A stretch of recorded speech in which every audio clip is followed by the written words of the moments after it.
Hello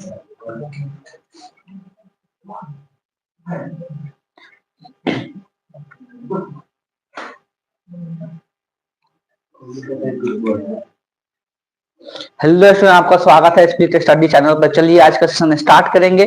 जैसा कि आपको पता है कि आज के क्लास में हम लोग बायोलॉजी पढ़ने वाले हैं, जिसमें बायोलॉजी का पहला चैप्टर अभी हम लोग पढ़ रहे हैं, जिसका आज तीसरा वीडियो है।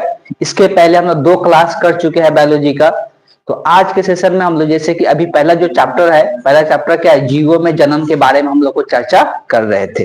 जीवों के जन्म में चर्चा जो कर रहे थे, इसके पहले हम लोग पढ़े थे कि जो जन्म होता है वो 2 प्रकार के होते हैं। 2 प्रकार के जन्म कौन कौन सा होते हैं? लैंगिक जन्म और अलैंगिक जन्म के बारे में पढ़े थे। और उसके बाद हम लोग अलैंगिक जन्म के प्रकार भी पढ़े थे। अलैंगिक जन्म के अलग अलग प्रकार पढ़े थे। थोड़ा सा हेल्प कीजिए, लो आप लोग कोई बता दीजिए, अलैंगिक जन्म का 1-2 प्रकार बताइए तो कौन सा होता है? राकेश बताइए आप। अलैंगिक जन्म का 1-2 प्रकार बताइए, कौन कौन सा होता है? पढ़ाई कर रहे लोग थोड़ा बहुत कॉपी पिछले क्लास के देख के आया कि ये लोग क्या पढ़ाई हुआ है।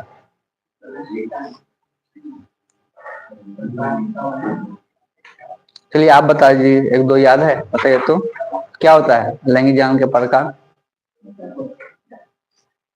एक भी याद नहीं है? ये आप बताइए, कौन क्या 1-2 प्रकार बताइए, क्या क्या होता है? अलैंगिक जन्म के प्रकार जो हम लोग पढ़े थे, क्या क्या पढ़े थे?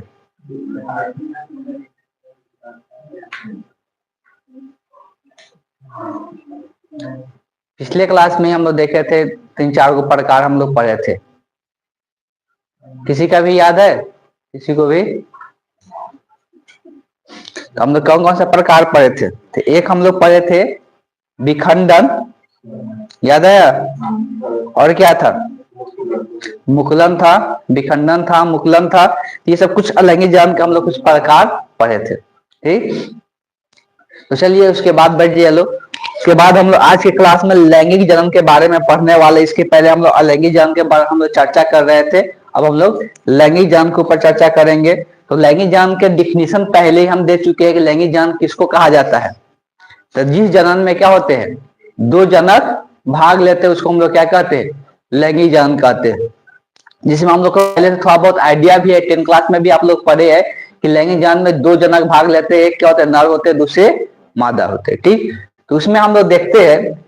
तो पहले अगर लैंगिक जन्म को हम लोग थोड़ा सा ब्रीफ में यहाँ पर देखें तो क्या दिया हुआ है कि नर और मादा जनन में उपस्थित जनन अंगों की जनन कोशिकाओं में क्या होता है, अर्धसूत्री विभाजन द्वारा बनने वाली अगुणित युग्मकों का संलयन द्विगुणित युग्मक के बनने की प्रक्रिया को हम लोग क्या कहते हैं? लैंगिक जन्म कहते हैं। तो हमको पता है कि इसमें सबसे पहले अगर किसी का भी बात करते हैं, नर और मादा होते हैं। इसमें 2 जनक होते हैं, एक होंगे नर और एक मादा होंगे। तो नर और मादा में क्या देखने को मिलता है? तो नर के अंदर नर जनन अंग पाया जाता है, नर जनन अंग होता है। और मादा के अंदर क्या होता है? मादा जनन अंग होता है। ठीक है, अगर हम लोग नर जनन अंग का बात करेंगे तो क्या होता है? नर जनन अंग में वृषण पाया जाता है और मादा जनन अंग में क्या पाया जाता है? अंडाशय होता है। तो मादा जनन अंग के अंदर अंडाशय होता है और नर जनन अंग के अंदर क्या पाया जाता है? वृषण पाया जाता है। अब ये जो नर जनन अंग होता है, तो इनका क्या होता है? कोशिका होता है। जनन कोशिका होगा ना इसके अंदर, इसके अंदर क्या देखने को मिलता है? जनन कोशिका होता है। और मादा के अंदर भी क्या होता है? जनन कोशिका होता है। यही जनन कोशिका का क्या देखने को मिलता है? अर्धसूत्री विभाजन होता है। बोले थे कि 2 टाइप का कोशिका का जो विभाजन होता है, 2 प्रकार का होता है। एक अर्धसूत्री विभाजन होता है, दूसरा क्या होता है? समसूत्री विभाजन होता है। तो अर्धसूत्री और समसूत्री विभाजन में अंतर भी बताए थे कि अर्धसूत्री विभाजन किसको कहा जाता है? जिसमें गुणसूत्र की संख्या क्या हो जाती है? आधी हो जाती है। और समसूत्री विभाजन में गुणसूत्र की संख्या में कोई परिवर्तन नहीं होता है। तो हम लोग 2 टाइप का विभाजन देखे थे। हम ये भी बताए थे कि अर्धसूत्री विभाजन हम लोग को जनन कोशिका में ही देखने को मिलता है। तो यहाँ पे जो जनन कोशिका बनता है, इसी में क्या देखने को मिलता है? तो अर्धसूत्री विभाजन देखने को मिलता है। इसमें अर्धसूत्री विभाजन होता है। इसके अंदर भी क्या होगा, आठ सूत्री विभाजन होगा। जब आठ सूत्री विभाजन होता है तो उससे जो आठ सूत्री विभाजन होने के दौरान क्या होता है, गुणसूत्र की संख्या आधी हो जाती है। ठीक, जनन कोशिका 46 कोशिका इसमें रहेगा, लेकिन जैसे ही विभाजन होगा इसमें गुणसूत्र की संख्या क्या हो जाती है, आधी हो जाती है। तो जो आठ सूत्री विभाजन होने के दौरान जो बनता है उसको हम लोग क्या कहते हैं, युग्मक कहते हैं। ठीक, या इसको हम लोग ऐसे भी लिख सकते हैं, इसको हम लोग क्या कहते हैं, नर युग्मक कहते हैं। इसको हम लोग नर युग्मक कहते हैं। वैसे ही और यहां पर क्या बनेगा, मादा युग्मक बनेगा। नर युग्मक के रूप में आप पढ़ेंगे कि नर युग्मक के रूप में क्या बनता है। अगर मनुष्य का बात करेंगे तो नर युग्मक के रूप में क्या बनता है, शुक्राणु बनता है।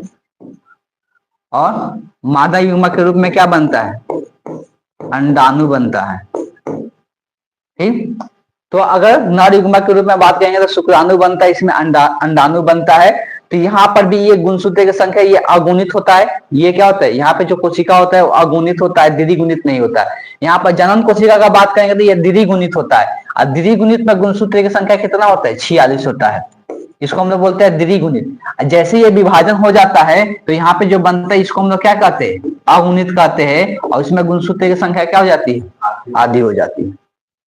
ठीक, अब यही युग्मक बनने के दौरान जब युग्मक बन जाता है तो यही दोनों युग्मक का क्या होता है, संलयन होता है। ठीक, यही दोनों युग्मक का यहाँ पर लिखा हुआ है, ये अगुणित होता है, ये दोनों का दोनों अगुणित है। ठीक, इसी का क्या होता है, संलयन होता है। और जब संलयन होता है तो संलयन के दौरान जो बनता है उसको हम लोग क्या कहते हैं, तो उसको हम लोग युग्मनज कहते हैं। इसको हम लोग क्या कहते हैं, युग्मनज कहते हैं। ठीक, तो इसको हम लोग युग्मनज कहते हैं। जो ये दोनों मिलता है युग्मक, दोनों युग्मक मिलने के बाद जो बनता है उसको हम लोग क्या कहते हैं, युग्मनज कहते हैं। और युग्मनज में जो गुणसूत्र की संख्या होता है वो कितना होता है, युग्मनज में जो गुणसूत्र की संख्या होता है वो 46 होता है। ठीक, इस तरह से। और ये युग्मनज जो बनता है ये एक कोशिकीय स्ट्रक्चर बनता है, और यही युग्मनज बाद में परिवर्तन होके भ्रूण का निर्माण करता है। तो यही युग्मनज बाद में क्या होता है, भ्रूण का निर्माण करता है, और वही भ्रूण का परिवर्तन होते होते वो क्या होता है, एक जीव का निर्माण कर लेता है। तो ये धीरे धीरे इसमें परिवर्तन होते होते क्या हो जाता है, जीव का निर्माण हो जाता है। इस तरह से जीव का निर्माण हो जाता है। तो ये पूरा प्रोसेस होता है किसका, लैंगिक जनन का। तो लैंगिक जनन में यहाँ पे नर और मादा होंगे, नर जनन अंग होंगे, उसके मादा जनन अंग होंगे। उसमें नर कोशिका होगा, मादा कोशिका होगा, मतलब मादा कोशिका होगा जनन अंग का। उसका अर्धसूत्री विभाजन होता है, अर्धसूत्री विभाजन के दौरान जो बनता है उसमें गुणसूत्र की संख्या आधी हो जाती है। आधी होगा तो उसको हम लोग क्या कहते हैं, अगुणित कहते हैं। ठीक, तो इसको हम लोग अगुणित कहते हैं। और ये जब पूरा कोशिका गुणसूत्र की संख्या पूरा रहता है तो उसको हम लोग क्या कहते हैं, द्विगुणित कहते हैं। तो यहाँ पर ये भी याद रखना, जो युग्मक बनता है वो क्या होता है, अगुणित होता है, लेकिन दोनों मिलने के बाद क्या बन जाता है, युग्मनज बन जाता है। तो युग्मनज क्या हो जाता है, द्विगुणित हो जाता है। फिर से इसमें गुणसूत्र की संख्या क्या हो जाती है, 46 हो जाती है। यहाँ पर युग्मनज जो बनता है ये एक कोशिकीय स्ट्रक्चर बनता है। ये धीरे धीरे परिवर्तन होकर भ्रूण पहले बनता है, भ्रूणीय में परिवर्तन हम लोग को देखने को मिलता है। यही धीरे धीरे क्या होता है, बच्चे का रूप लेता है, जो कि नए जीव का निर्माण हो जाता है।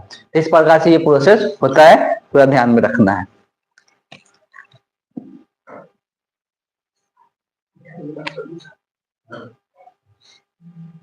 अब वही प्रोसेस को यहाँ पर लिखा हुआ है कि जनक होते हैं। याद रखने के लिए यहाँ पर लिख दिया है जनक, इसमें दो प्रकार के जनक पाए जाते हैं, नर और मादा।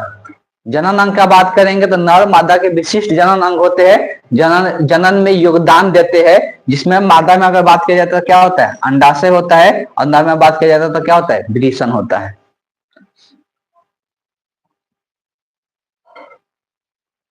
उसके बाद दिया है जनन कोशिका। तो ये जनन कोशिका के बारे में लिखे, नर और मादा जनन अंगों के द्विगुणित जनन कोशिका होता है। जो जनन कोशिका होता है वो कैसा होता है, जनन कोशिका जो होता है वो द्विगुणित होता है, मतलब गुणसूत्र की संख्या उसमें पूरा पूरी रहता है। यह कोशिका युग्मक निर्माण में भाग लेते थे। यही क्या करते हैं, युग्मक का निर्माण करते हैं। युग्मक का निर्माण कैसे होता है, तो अर्धसूत्री विभाजन द्वारा युग्मक का निर्माण होता है। द्विगुणित नर और मादा जनन कोशिका का अर्धसूत्री विभाजन देखने को मिलता है, भी दिखाए भी थे। और वही अर्धसूत्री विभाजन करके कैसा युग्मक बनाता है, तो अगुणित युग्मक का निर्माण करता है। अगुणित मतलब वही गुणसूत्र की संख्या क्या हो जाती है, आधी हो जाती है।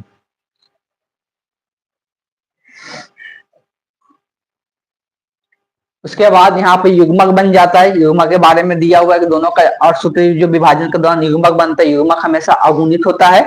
युग्मक बनने के बाद युग्मक के रूप में ये भी बताया गया कि अगर हम लोग बात करते हैं तो युग्मक के रूप में मादा में क्या बनता है, अंडाणु, और नर में क्या बनता है, शुक्राणु बनता है। और वही क्या होता है उसके बाद युग्मक संलयन होता है। संलयन का मतलब क्या होता है, मिलना। तो नर और मादा युग्मक क्या होता है, संलयित हो जाते हैं, और इस क्रिया को हम लोग क्या कहते हैं, जो मिलने का क्रिया होता है उसको हम लोग नाम देते हैं, क्या कहते हैं, निषेचन कहते हैं। तो ये पूरा पूरा प्रोसेस लिख दिया गया जो हम वहां पे बताएं। उसके बाद ये क्या बन जाता है, युग्मनज बन जाता है। मिलता है तो क्या बनता है, युग्मनज बनता है। युग्मनज और युग्मक में कंफ्यूज मत हो, युग्मक हमेशा अगुणित होता है, अयुग्मनज क्या होता है, द्विगुणित होता है।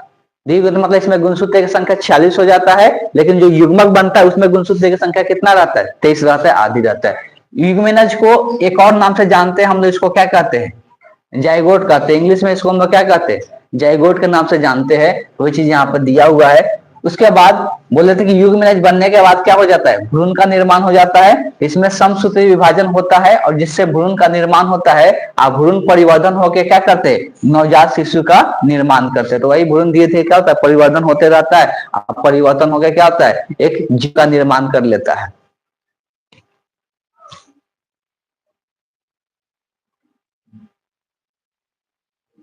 अब देखो जीवन चक्र की अवस्था दिया हुआ है। किसी भी जीव का नॉर्मल हम लोग बात करेंगे तो उसका जीवन चक्र 3 हिस्सों में बांट दिया जाता है। एक होता है किशोरावस्था या कायिक अवस्था, इसको बोलते हैं जुवेनाइल फेज हम लोग कहते हैं। एक जनन अवस्था कहते हैं, एक जीर्ण अवस्था कहते हैं। तो ये तीनों में क्या अंतर होता है, थोड़ा सा पहले वीडियो में आप देखते हैं।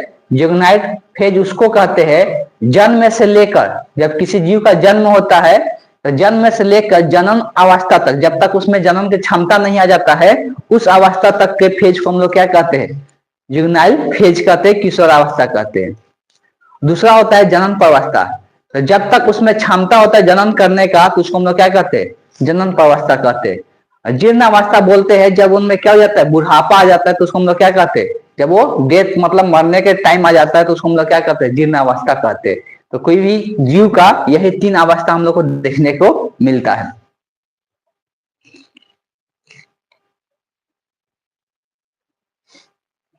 और बात करते हैं जो नाइल फेज का, इसमें क्या होता है, तो वही चीज लिखा हुआ है जंतुओं में जन्म अवस्था या पौधों का बात करेंगे। पौधों का क्या होता है, सबसे पहले अंकुरन होता है।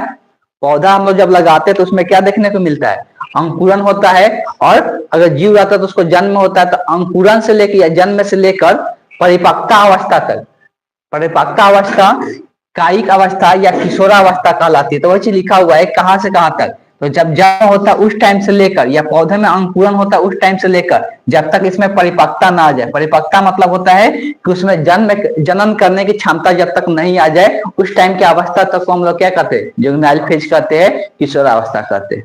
ठीक, तो वही चीज लिखा है, यह अवस्था प्रजनन से पूर्व होती है। मतलब इसमें ये अवस्था जो होता है, जुवेनाइल फेज जो होता है, ये प्रजनन से पहले का होता है। मतलब जब तक वो जनन करने की क्षमता उसमें नहीं आता, उसके पहले का जो एज होता है उसको हम लोग क्या कहते हैं, तो जुवेनाइल फेज कहते हैं। उस टाइम तक सारे अंग विकसित नहीं रहते हैं। उस टाइम तक अंगों का क्या होता है, विकास होते रहता है, जब तक वो फेज नहीं आते तो अगला फेज। अगला है जनन अवस्था अवस्था। तो जनन अवस्था उसको कहते हैं जिसमें जनन की क्षमता आ जाता है। जब तक जनन की क्षमता रहता है उस फेज को हम लोग क्या कहते हैं, जनन अवस्था कहते हैं। जीव पूर्ण विकास होने के उपरांत यह अवस्था आती है। श्रेणी के या पुष्पीय पौधे में पुष्प के लगते ही इस अवस्था का ज्ञात हो जाता है। प्राणियों में वयस्का प्राप्त करने के समय उनके व्यवहार में परिवर्तन आते हैं, उनके आकृति दोनों में परिवर्तन आते हैं। तो ये हम लोग कैसे पता चलता है कि इसमें जन्म की क्षमता आ चुका है, तो अगर पेड़ पौधा होगा तो पेड़ पौधा में हम लोग क्या देखने को मिलता है, पेड़ पौधा में फूल निकलने लगता है। इसलिए फूल से ही क्या होता है, पेड़ पौधा में जनन होता है। नए जीवों का निर्माण पेड़ पौधा में कैसे होता है, थोड़ा सा आइडिया है, 10th क्लास में पढ़े लोग ना, कैसे होता है नए जीवों का निर्माण पेड़ पौधा में कैसे होता है, नया पौधा कैसे बन जाता है। नए पौधे कैसे बन जाता है? क्या होता है? बीज से होता है। और किसी भी पेड़ पौधा में बीज का निर्माण कहाँ पे होता है? पेड़ पौधा के कौन सा हिस्सा में होता है बीज का निर्माण? फूल में होता है। कहाँ पे होता है? फूल में होता है। तो जब उसमें फूल निकलना शुरू होता है तभी जाके बोला जाता है कि उसमें जनन जनन अवस्था आ चुका है, जनन फेज आ चुका है। जब उसमें फूल निकलना शुरू होता है उसमें बोला जाता है जनन फेज आ चुका है। वैसे ही जंतुओं का बात करते हैं तो जंतुओं में भी क्या होता है, जो कि हम लोग उसको बोलते हैं किशोरावस्था कहते हैं, जो 12 से 13 साल में हम लोग को, अगर मनुष्य का बात करेंगे तो 12 से 13 साल में वो फेज हम लोग को देखने को मिलता है कि उसमें बहुत सारे जीवों में क्या होता है, मतलब जो मनुष्य होते हैं मनुष्य में बहुत सारे परिवर्तन उसमें आना शुरू हो जाते हैं। तो उसको हम लोग उससे इंडिकेट करते हैं कि उसमें क्या है, जनन अवस्था आ रहा है। इस तरह से हम लोग जनन फेज का इंडिकेशन देखते हैं, तो उसी को हम लोग जनन फेज कहते हैं। जनन फेज जब तक उसमें जन्म के क्या होता है, उसमें जनन करने की क्षमता रहता है, उसको हम लोग जनन फेज हम उसको बोलते हैं। वैसे ही लास्ट होता है जीर्ण अवस्था, जिसमें ये वृद्धा अवस्था भी इसको बोला जाता है। वृद्धा मतलब सभी को पता ही होगा क्या होता है, बुढ़ापा। प्राणी का सभी अंग क्या हो जाता है, शिथिल हो जाता है। शिथिल मतलब समझ रहे हैं ना, मतलब लगभग लगभग डेथ होने लगता है, ठीक। अतः मृत्यु हो जाती है, इसको हम लोग क्या कहते हैं, जीर्णा आ जाता है, मतलब उसको जीर्णता बोलते हैं। जीर्णता मतलब वही है कि उसका अब अंत हो जाता है और उसमें अब कुछ नहीं रह जाता है। तो वही हम लोग जो अंत अवस्था बुढ़ापा अवस्था आता है उसी को हम लोग क्या कहते हैं, जीर्ण अवस्था के नाम से जानते हैं। ये किसी भी प्राणी में देखने को मिलता है, पेड़ पौधा हो या कोई भी जीव हो, वो तीनों फेज हम लोग को देखने को मिलता है। पेड़ पौधा, नए पेड़ पौधा तुरंत अपने अंदर बीज का निर्माण करना शुरू नहीं कर देता है। बीज का निर्माण करना तुरंत शुरू नहीं करता, उसमें कुछ दिन लगता है, उसके बाद उसमें बीज का निर्माण होता है, मतलब फूल निकलने में समय लगता है। तो फूल निकलने के पहले के समय को हम लोग क्या कहते हैं, जुवेनाइल फेज के नाम से जानते हैं, जो पहला फेज हम लोग देखें।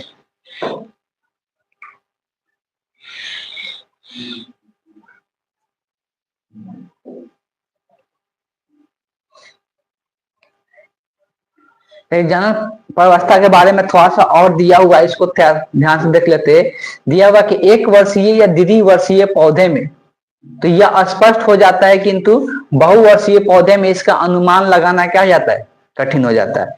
अब देखिए, जो जनन अवस्था होता है, ये जनन अवस्था हम लोग को, अगर जो 1 वर्षीय पौधा होता है उसमें हम लोग को तुरंत पता चल जाता है, लेकिन जो बड़े बड़े पेड़ पौधे होते हैं उनमें क्या होते हैं, बहुत दिन तक क्या करना पड़ता है, इंतजार करना पड़ता है, तब जाकर हम लोग पता चलता है कि उसमें जनन फेज आ चुका है। लेकिन जो 1 वर्षीय पौधा होता है, जो एक ही साल में क्या हो जाता है, खत्म हो जाते हैं, या 6 महीना में या 4 महीना में या 5 महीना में खत्म हो जाते हैं, उनका हम लोग को तुरंत पता चल जाता है कि जनन फेज कब आया है। उसमें हम लोग क्या होता है, तुरंत पता चल जाता है बीज का निर्माण कब हो रहा है। जैसे धान और गेहूं का हम लोग देखते हैं, बीज का निर्माण होते हुए हम लोग तुरंत देख पाते हैं ना, लेकिन बड़े बड़े पेड़ पौधे जो होते हैं उनमें क्या हो जाता है, फूल आने में ही कितना समय लग जाता है, ठीक। तो वही चीज लिखा हुआ है कि जो 1 साल के पौधे होते हैं या द्विवर्षीय पौधे, उसमें हम लोग तुरंत हम लोग को नजर आ जाता है, लेकिन जो बहुवर्षीय पौधा उसमें अनुमान लगाना थोड़ा कठिन होता है। कुछ पौधे में तो 1 वर्ष में या 1 या 2 बार पुष्प लगते हैं, परंतु कुछ पौधे में संपूर्ण वर्ष ही पुष्प लगते हैं। यदि अनेक पौधे में पुष्प हेतु ऋतु, देखो अभी भी क्या होता है, पुष्प हम लोग देखते हैं तो बहुत सारे पौधे ऐसे होंगे कि जिनमें साल में एक ही बार पुष्प निकलता है, ऐसा होता है ना। बहुत सारे पौधे होंगे जिसमें साल में एक ही बार पुष्प निकलता है, हाँ, जिससे आम का निकलता है, लीची का निकलता है, ये सब क्या होता है, साल में एक ही बार निकलता है। लेकिन कुछ पौधे में देखते हैं कि हमेशा उसमें फूल लगा हुआ रहता है, होता है ना। तो हाँ, तो कभी कभी ऐसा हम लोग को देखने को मिलता है, किसी किसी पौधा में हमेशा फूल लगा हुआ रहता है, और किसी किसी पौधा में हम लोग देखने को मिलता है साल में हम लोग को एक बार देखने को मिलता है। या कोई कोई पौधा ऐसा होता है सिर्फ उसका ऋतु में ही क्या होता है, फूल निकलता है। ऋतु मतलब समझते हैं लोग ना, मतलब अलग अलग ऋतुओं में उसका पहचान होता है कि उस ऋतु में क्या होगा, कि अलग अलग ऋतु होता है, ग्रीष्म ऋतु होता है, वर्षा ऋतु होता है, तो अलग अलग ऋतुओं में हम लोग देखने को मिलता है उसका फूल निकलता है, उसका फिक्स रहता है कि वैसे ही वो निकलेगा।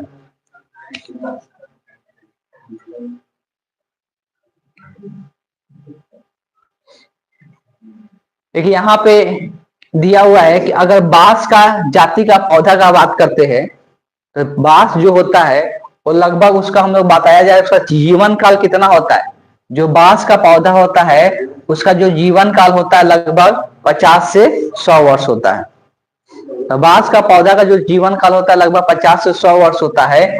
और ये इंपॉर्टेंट पॉइंट है कि वो बांस का पौधा अपने जीवन काल में एक ही बार पुष्पन करता है। मतलब पुष्प मतलब पता है ना, फूल।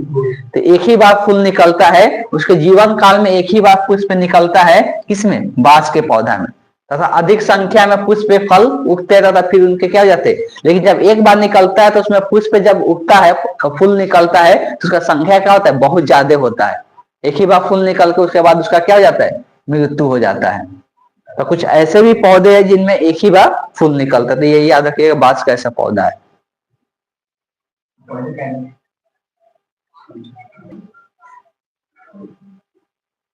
दो प्रकार के पौधा दिया हुआ है, मोनोकार्पिक पौधे और पॉलीकार्पिक। ये दोनों में अंतर क्या है? पढ़ के एक बार समझिए लो, क्या दिया हुआ है।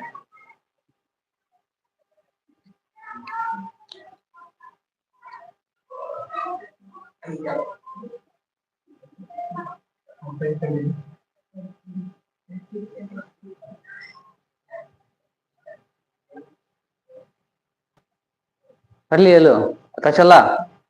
इसमें क्या दिया है? मोनोकार्पिक में क्या दिया हुआ है? ऐसे पौधा जो अपने पूरे जीवन काल में केवल एक बार ही फूल या फल उत्पन्न करता है, उसी को हम लोग क्या कहते हैं? मोनोकार्पिक कहते हैं। फिर उसके बाद क्या जाता है? मर जाता है, उसका मृत्यु हो जाता है। तो जो भी पौधा सिर्फ जीवन काल में एक ही बार फूल उत्पन्न करता है, उसको हम लोग क्या कहते हैं? मोनोकार्पिक पौधे कहते हैं। जैसे कि चावल, इसमें एक ही बार फूल निकलता है, तभी जाके क्या होता है? बीज का निर्माण एक ही बार होता है, एक ही बार होता है ना। फिर उसका मृत्यु हो जाता है, दोबारा होता है क्या? नहीं होता है। गेहूं का भी, गाजर का भी और बांस का भी। बांस का तभी हम लोग देखे ही कि एक ही बार फूल निकलता है। तो जो भी पौधा ऐसा है जो एक ही बार फूल निकलता है और उसमें बीज का एक ही बार निर्माण होता है, वैसे पौधे को हम लोग क्या कहते हैं? मोनोकार्पिक पौधे के नाम से जानते हैं। अगला जो है क्या है? पॉलीकार्पिक। तो पॉलीकार्पिक किसको कहेंगे? जो अपने जीवन काल में क्या होता है? एक से अधिक बार फूल का निर्माण करता है। जैसे बहुत सारा है, आम का पौधा, लीची का पौधा, ये सब क्या करता है? एक ही बात तो नहीं करता है ना, अपने जीवन काल में हर एक साल देखने को मिलता है। इसीलिए इसको हम लोग क्या कहते हैं? पॉलीकार्पिक के नाम से जानते हैं। ये दोनों ध्यान में रखिएगा लोग। इसमें एग्जाम्पल भी याद रखिए। इसका तो एग्जाम्पल ऐसे याद रहेगा या दिमाग में भी रहेगा कि बहुत सारा पौधा होता है जो एक ही बार जीवन काल में क्या होता है? पुष्प निकल के खत्म हो जाता है। जैसे चावल हो गया, मतलब धान हो गया, धान के साथ यहाँ पर क्या, गेहूं का हो गया, क्या बांस का हो गया। तो सब ध्यान में रखना है। और ये सब जो पौधा होते हैं, आम जो बड़ा बड़ा पौधा होता है, सेब का, संतरा का, ये सब क्या होता है? ये सालाना होता है, ज्यादातर हम लोग देखने को मिलता है।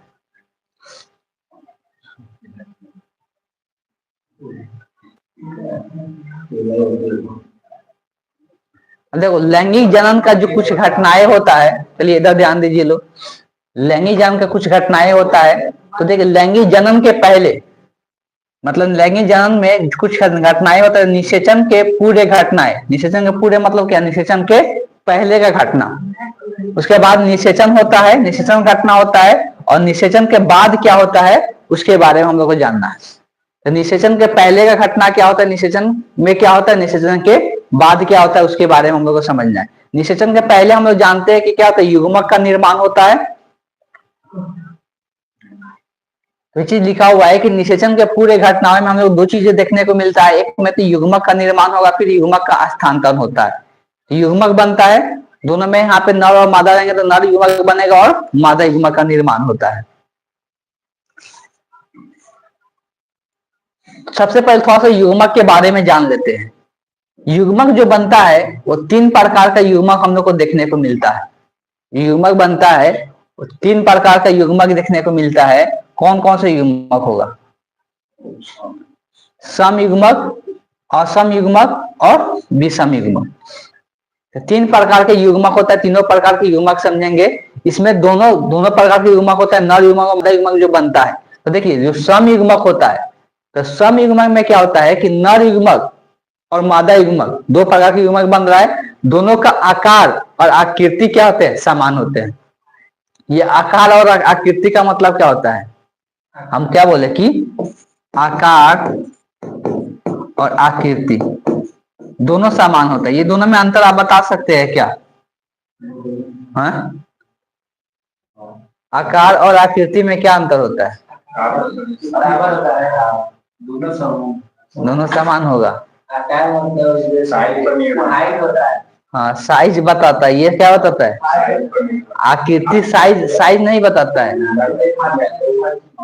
आकृति में छोटा बड़ा, जैसे हम गोलाकार आकृति लेते हैं तो ये क्या है? ये बोला जाएगा इसका आकृति क्या है? बड़ा। मतलब क्या? आकृति समान है, ये क्या बोला जाएगा? आकृति क्या है? समान है, लेकिन साइज इसका आकार क्या है? अलग अलग है। साइज इसका क्या है? अलग अलग है, लेकिन आकृति इसका क्या है? समान है। लेकिन अगर आकृति ऐसा बना दे, अब क्या होगा? इसका आकृति भी क्या है? अलग अलग है, और आकार भी क्या है? अलग अलग है। ठीक। तो अगर ऐसा बना है तो इसको हम लोग क्या कहेंगे? तो ये कहा है कि ये दोनों क्या है? आकृति भी समान है और आकार भी क्या हो गया? समान हो गया। अंतर समझ में आ गया? ये लंबाई चौड़ाई ऊंचाई को बताएगा कि उसमें कितना साइज का फर्क है। ठीक। और ये आकृति का मतलब होता है कि समरूप। समरूप पढ़े लोग ना 10 क्लास में? तो समरूप होना चाहिए, मतलब देखने में समान होना चाहिए, छोटा बड़ा से कोई मतलब नहीं है, तो उसको हम लोग आकृति बोलते हैं कि समान है। बात समझ में आ गया? ये दोनों अंतर होता है। यहाँ पर युग्मक, अगर सम युग्मक का बात करते हैं तो हमको पता है कि युग्मक जब बनता है तो उसमें दो युग्मक होता है, नर युग्मक, दूसरा मादा युग्मक। इसमें अगर क्या होता है, नर युग्मक और मादा युग्मक बनेगा, इसमें यही पॉइंट याद रखना है, ये दोनों को दोनों समान होता है। आकार भी समान होगा, आकृति भी क्या होगा? समान होगा। तो ये दोनों को दोनों इसमें समान होगा। ये दोनों जो बनेगा तो आकार भी क्या होगा? समान होगा। आकार तथा आकृति जो होगा समान होगा। ठीक है। जब दोनों को दोनों समान होगा, नर युग्मक और मादा युग्मक का आकार और आकृति दोनों समान होगा, तो उसको हम लोग क्या कहते हैं? सम युग्मक कहते हैं। विषम युग्मक में थोड़ा सा का अंतर होता है। इसमें आकार जो होगा वो अलग अलग होगा। इसमें नर और मादा युग्मक जो बनेगा, दूसरा मादा युग्मक बनेगा, तो इसमें हम लोग को क्या देखने को मिलेगा? तो ये दोनों में हम लोग को देखने को मिलेगा जो आकार होगा इसका, आकार क्या होगा? अलग होगा, अलग अलग होगा। लेकिन जो अगर हम आकृति का बात करेंगे तो आकृति क्या होगा? समान होगा। यहां से ये चीज याद रख सकते हैं, जो आकृति होगा वो क्या होगा? समान होगा, लेकिन आकार क्या होगा? अलग अलग होगा। अगर विषम युग्मक का बात करेंगे तो विषम युग्मक में भी नर युग्मक बनेगा और मादा युग्मक बनेगा। इसमें तो ये आकार अलग अलग ही रहेगा, आकृति भी अलग अलग रहेगा। इसमें दोनों को दोनों अलग रहेगा। इसमें हम लोग बात करेंगे तो आकार भी क्या होगा? भिन्न होगा।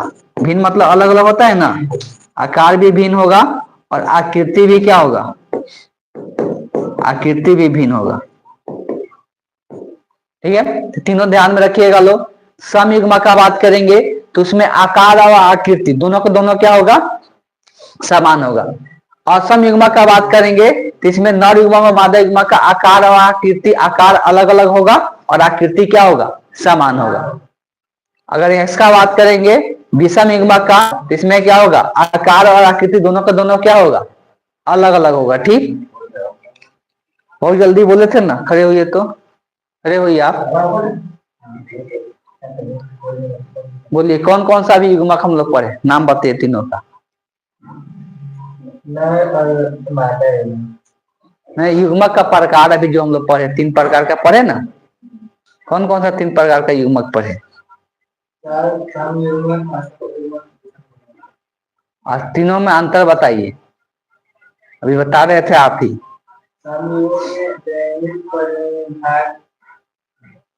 युग्मक का आकार आकृति के बारे में बात हो रहा था, इसमें प्रजनन में भाग लेने के लिए बात नहीं हो रहा था। आकार आकृति के बारे में बताइए। सम युग्मक में क्या होता है? आकार आकृति के बारे में बताइए।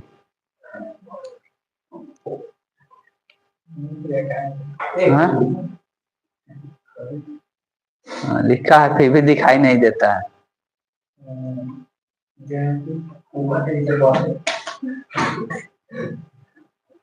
आप क्या के लिए सिखा रहे हैं?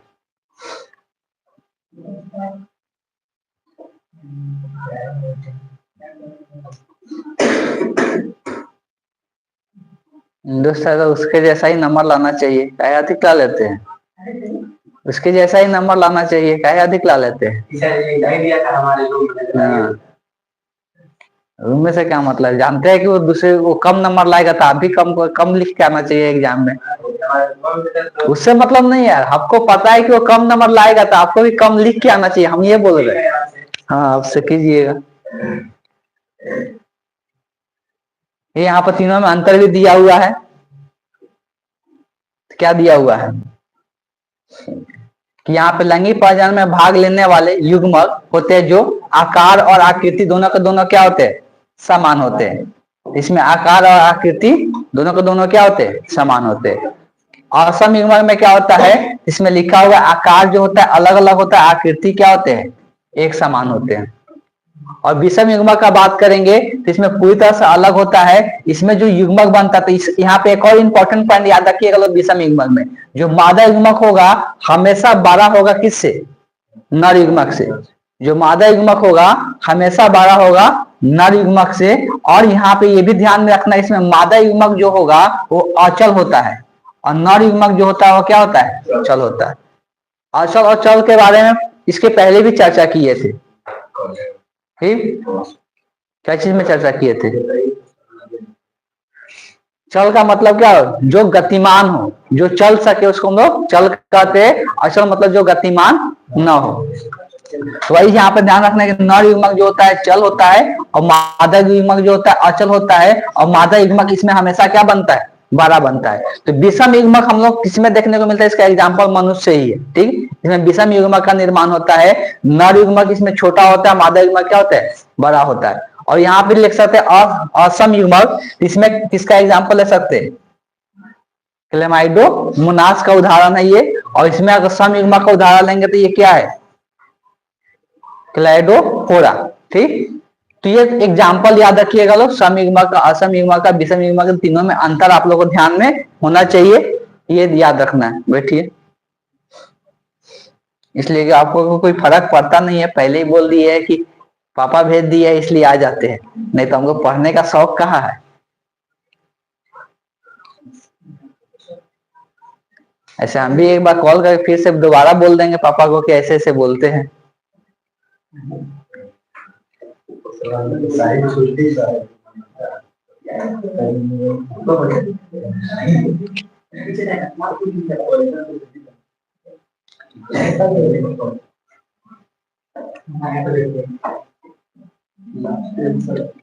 चलिए, तो आगे जो पढ़ना है, जीवों में लैंगिकता, जंतुओं में लैंगिकता जो होता है।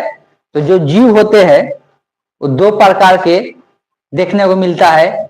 कुछ जीव जो होते हैं एक लिंगी होते हैं, कुछ जीव जो होते हैं क्या होते हैं? द्विलिंगी होते हैं। तो एक लिंगी जीव किसको बोला जाता है?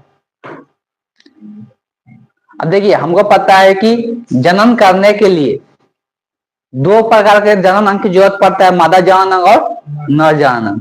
तो कुछ जीव जो होते हैं उनमें दोनों अंग उपस्थित होते हैं। कुछ जीव जो होते हैं उसमें दोनों अंग उपस्थित होते हैं, तो उसको हम लोग क्या कहते हैं? द्विलिंगी कहते हैं, या इसको हम लोग उभय लिंगी के नाम से भी जानते हैं।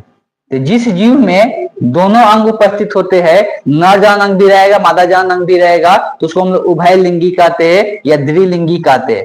जैसे बहुत सारे उदाहरण के रूप में याद रख सकते हैं, ये पूछा भी जाता है उदाहरण।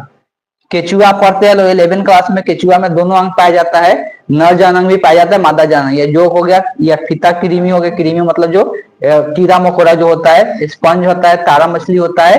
तो ये सब ऐसा ऐसा एग्जाम्पल है जिसमें क्या होते हैं? दोनों अंग पाए जाते हैं, नर जनन अंग भी और मादा जनन अंग भी। ये सेम चीजें हम लोग पेड़ पौधा में भी देखने को मिलता है। पेड़ पौधा में जनन अंग कहाँ पे होता है? कुछ पता है? पेड़ पौधा का जनन अंग कहाँ पे रहता है? फूल में। फूल में रहता है ना। पेड़ पौधा का जो जनन अंग रहता है वो फूल में रहता है। और उसमें भी क्या होता है, किसी किसी पेड़ के पौधा का हम लोग देखते हैं फूल में दोनों अंग पाए जाते हैं, नर जनन अंग भी और मादा जनन अंग भी। जिस फूल में दोनों अंग होगा उस वाले पौधे को हम लोग क्या कहेंगे?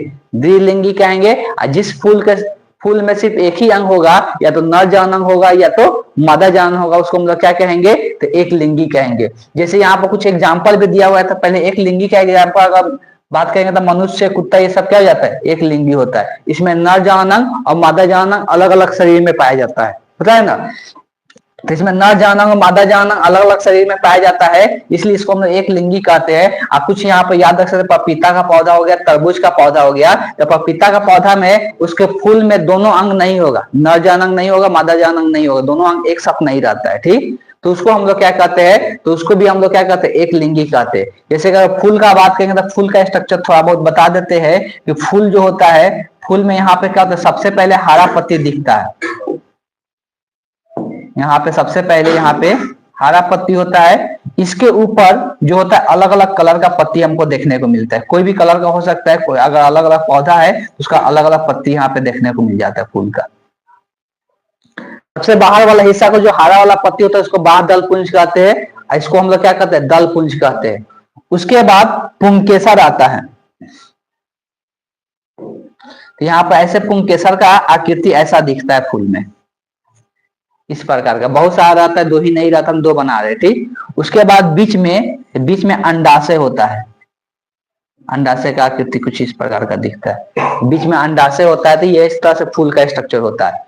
और जो यहाँ पे ये पुंकेसर वाला पार्ट बोले, ये पुंकेसर वाला जो पार्ट होता है फूल का, इसी को हम लोग क्या कहते हैं, नर जानक कहते हैं। जो पुंकेसर होता है वही फूल का क्या होता है, नर जानक होता है। और जो यहाँ पे जो ये अंडाशय होता है, जिसको स्त्री केसर भी कहते हैं, इस फूल को हम लोग क्या कहते हैं, मादा जानक कहते हैं। तो जिस फूल में, कोई कोई फूल में क्या होगा, ये दोनों को दोनों नहीं रहेगा एक साथ, या तो कोई पुंकेसर रहेगा या यहाँ पे अंडाशय रहेगा, अंडाशय रहेगा या पुंकेसर रहेगा। तो किसी किसी जैसे पपीता का लेंगे तो पपीता में एक साथ ये दोनों नहीं रहेगा, कोई एक ही रहेगा, या पुंकेसर रहेगा या अंडाशय रहेगा। तो ये एक ही साथ दोनों नहीं रहता है, तो उसको हम लोग क्या कहते हैं, एक लिंगी कहते हैं। और किसी किसी पौधा में ये दोनों एक साथ रहेगा, जैसे आम वगैरह का लेंगे तो ये दोनों एक साथ रहेगा, तो उसको हम लोग क्या कहते हैं, द्विलिंगी कहते हैं। तो फूल में भी ऐसा होता है, फूल में की बनावट भी ऐसा होता है। आप फूल अच्छे तरीके से तोड़ कर देखिएगा तो ऐसा होता भी है फूल। यहाँ पे अलग अलग कलर का पत्ती दिखता है फूल का, और यहाँ पे जो रहता है, यहाँ पे एक सीधा सा पतला सा लंबा सा लाइन गया रहता है, और ऊपर में यहाँ पे ऊपर में इस तरह से रहता है।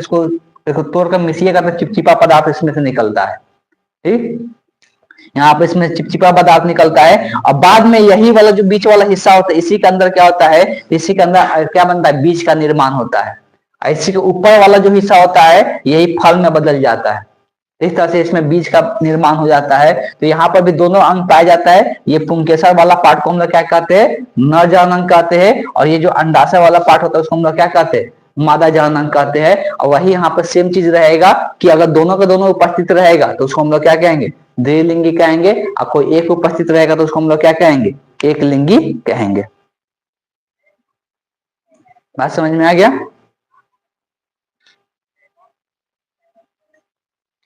और कुछ है नहीं, कि स्लाइड कम बन जा रहा है ना, इसलिए थोड़ा सा फूल के बारे में ही बता देते हैं, नहीं है तो। अब यहाँ पर हम फूल के बारे में बताए थे, एक स्ट्रक्चर भी दिखा देते हैं फूल का।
हम्म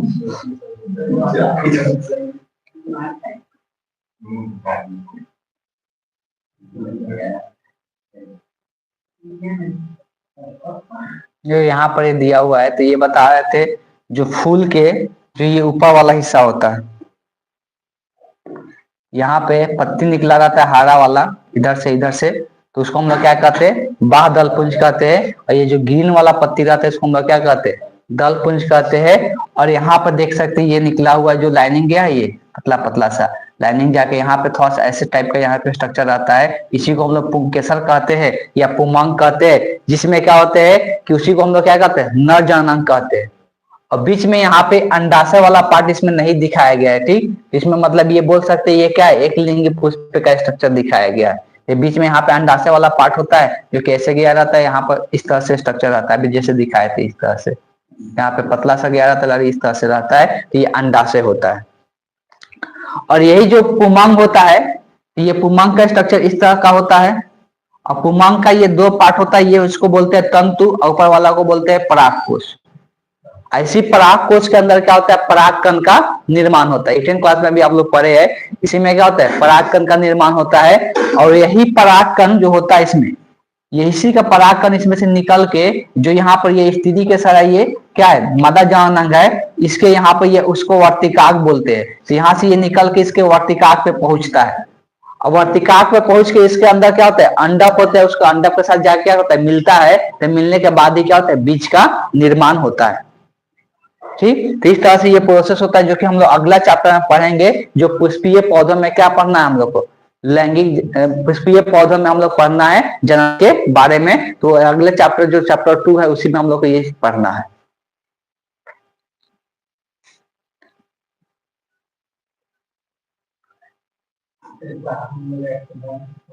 हाँ?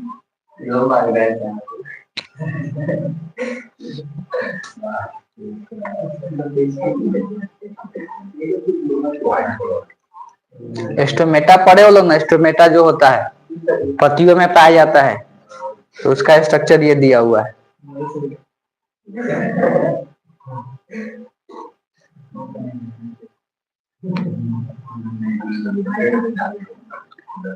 सेटेलाइट वाला दिखाए थे ना शायद,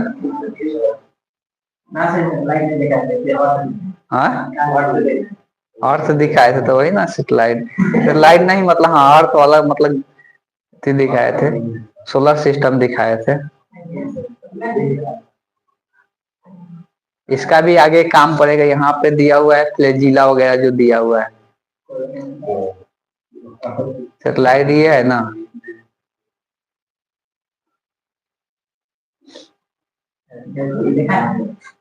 ये सेटेलाइट होता है।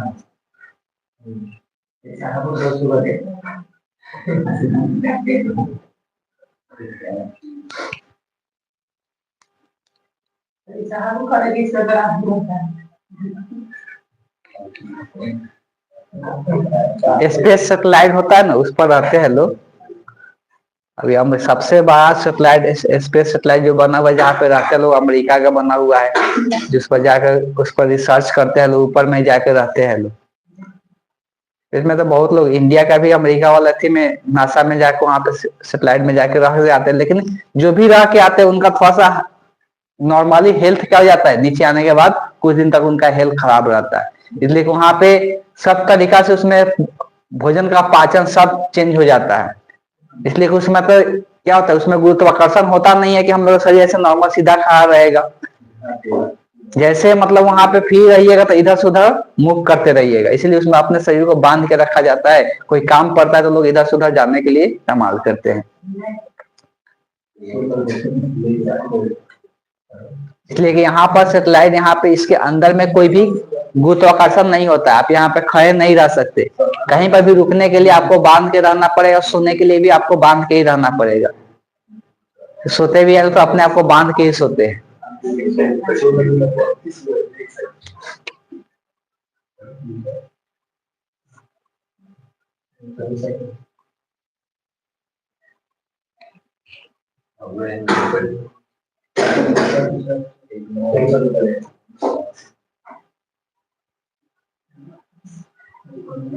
ये क्लोरोप्लास्ट है, इसके बारे में ही पढ़े आप लोग, जो क्लोरोफिल बोला जाता है।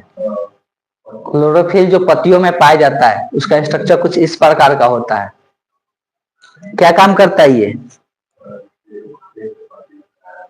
सिर्फ हरा रखता है, तो उसका कलर के कारण तो हरा रहता है। काम क्या होता है इसका? भोजन बनवाता है, लेकिन ये क्या करता है? ये सूर्य के प्रकाश को क्या करता है? अपने तरफ क्या करता है? उसको अवशोषित करता है, जिसके कारण क्या हो पाता है? इससे भोजन बन पाता है। ये क्लोरोफिल होता है, पत्तियों के अंदर पाया जाता है। इसे स्ट्रक्चर हम लोग को ऐसे नॉर्मल दिखाई देता है क्या? नहीं दिखाई देता है। सबको क्या करना पड़ता है? कैसे दिखाई देता है? सूक्ष्मदर्शी द्वारा इसको बड़ा करके जब देखा जाता है, तो इस प्रकार का स्ट्रक्चर उसका दिखाई देता है। वैसे ही स्टोमेटा भी होता है। स्टोमेटा भी पत्तियों में ही पाया जाता है। जो क्या काम करता है स्टोमेटा? स्टोमेटा का काम क्या होता है? स्टोमेटा पत्तियों में क्या है? पत्तियों में किसका जरूरत पड़ता है खाना बनाने का? भोजन बनाने के लिए क्या चीजों की जरूरत पड़ता है? भोजन बनाने के लिए क्या चीजों की जरूरत पड़ता है? पेड़ पौधा भोजन बनाने के 4 मुख्य चीजों की जरूरत पड़ता है। कौन कौन सा? सूर्य का प्रकाश और कार्बन डाइऑक्साइड, जल और क्लोरोफिल। ठीक, तो क्लोरोफिल तो पहले से ही पत्तियों में रहता है। सूर्य का प्रकाश कैसे आता है पत्तियों में? तो वही क्लोरोफिल क्या करता है? सूर्य के प्रकाश को अवशोषित करता है। रह गया कार्बन डाइऑक्साइड। कार्बन डाइऑक्साइड कहाँ से मिलता है? वायुमंडल से मिलता है। तो वायुमंडल से इसके पत्तियों के अंदर कैसे जाता है? तो यही स्टोमेटा के तहत जाता है। यहाँ पे जो होल होता है, ये होल हमेशा क्या होता है? बंद होता है, खुलता है। ये खुलता कब है? तो हमको पता है जब पत्तियों में क्या होता है? पानी की मात्रा अधिक हो जाता है, तो ये होल क्या होता है? खुल जाता है और पानी वाष्प बन के क्या हो जाता है? उड़ जाता है। और जब जैसे ही खुलता है, उसी दौरान क्या होता है? कार्बन डाइऑक्साइड बाहर से क्या हो जाता है? अंदर की ओर चला जाता है। और वही अंदर की ओर जाएगा तो यहाँ पर क्या होगा कि प्रकाश संश्लेषण की क्रिया होता है। तो ऐसा होल इसमें पत्तियों में देखने को मिलता है। इसी के तहत क्या होता है? इसके अंदर जाता है।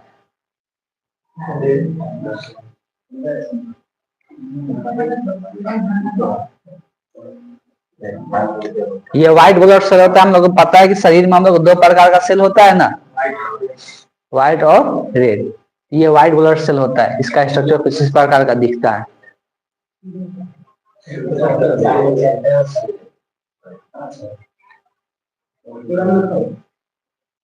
हम लोग भी शरीर में होता है, व्हाइट ब्लड सेल होता नहीं है। एक फ्लैजिला, बाद में नाम बहुत सारे सुनने को मिलेगा। इसका स्ट्रक्चर एक बार देख लीजिए लोग। ये फ्लैजिला है। फ्लैजिला क्या होता है? तो ये किसी भी जीव को चलने वगैरह में क्या करता है? मदद करता है। जो सूर टाइप का कुछ भी निकला हुआ रहता है जीव के शरीर से, उसी को फ्लैजिला कहते हैं। हाँ, कलचट्टा में भी होता है। तो उस प्रकार से ये निकला हुआ रहता है, तो ये चलने वगैरह में क्या करता है? मदद करता है। सांप का पूछा है सर।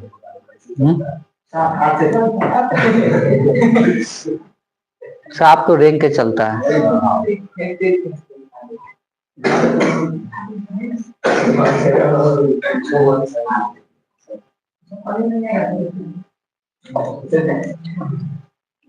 चलिए, तो अभी अंदाजा नहीं लग पा रहा है कि स्लाइड कितना बनाया जाए। उसके हिसाब से थोड़ा सा कम हो जा रहा है।